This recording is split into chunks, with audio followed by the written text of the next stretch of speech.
ketika seseorang berdiri di pinggir jalan lalu kemudian dicurigai bahwasanya orang ini ada kaitannya dengan suatu peristiwa tindak pidana, langsung handphonenya diambil begitu saja, dibuka, dilihat isinya. Nah, itu tentu menyalahi aturan ya.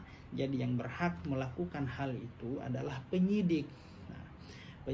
Nah, dia harus menyita dulu handphone tersebut. Nah, penyitaan itu ada mekanismenya, yaitu harus meminta izin kepada ketua pengadilan negeri setempat.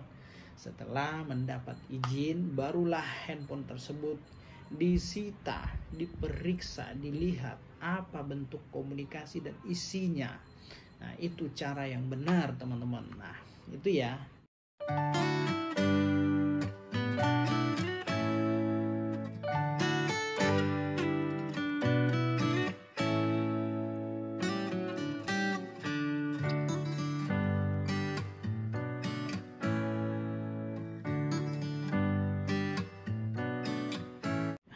Teman-teman, bolehkah Pak Polisi melihat atau memeriksa handphone milik seseorang? Nah, mengenai adanya Pak Polisi atau oknum melihat isi handphone atau memeriksa handphone seseorang, ya tidak boleh diperiksa begitu saja. Nah, ada aturannya, ada SOP-nya, teman-teman ya. Jadi tidak boleh seorang polisi atau anggota kepolisian memeriksa, melihat isi handphone seseorang begitu saja ya.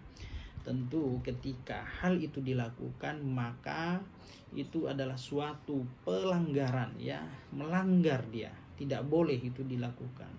Nah, ketika handphone mau diperiksa atau mau dilihat apa saja isinya, meskipun seseorang yang handphonenya telah dilihat atau diambil ya, itu dicurigai ada kaitannya dengan suatu peristiwa tindak pidana, maka tidak serta-merta meskipun dia sudah diduga atau dicurigai ya.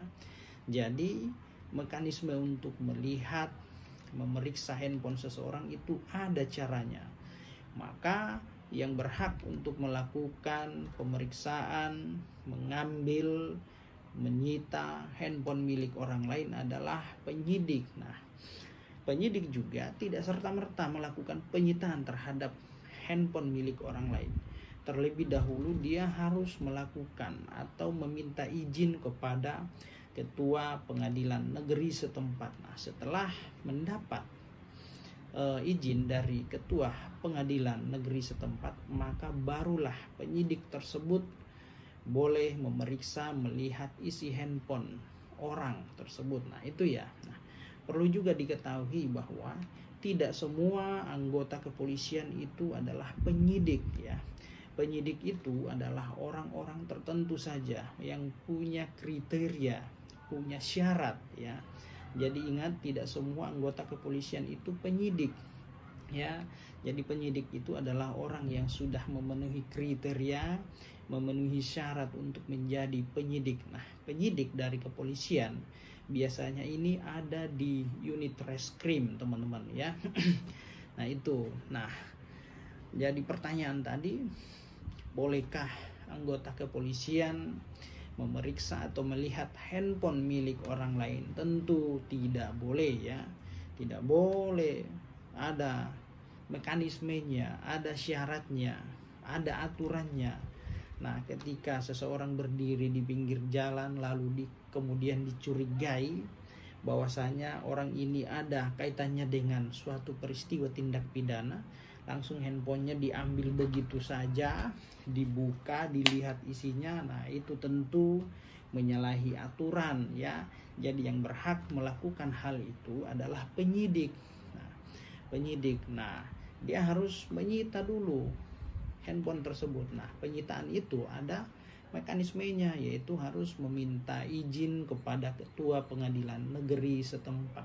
Setelah mendapat izin, barulah handphone tersebut disita, diperiksa, dilihat apa bentuk komunikasi dan isinya. Nah, itu cara yang benar, teman-teman. Nah, itu ya. Jadi semoga teman-teman paham ya. Oke, demikian.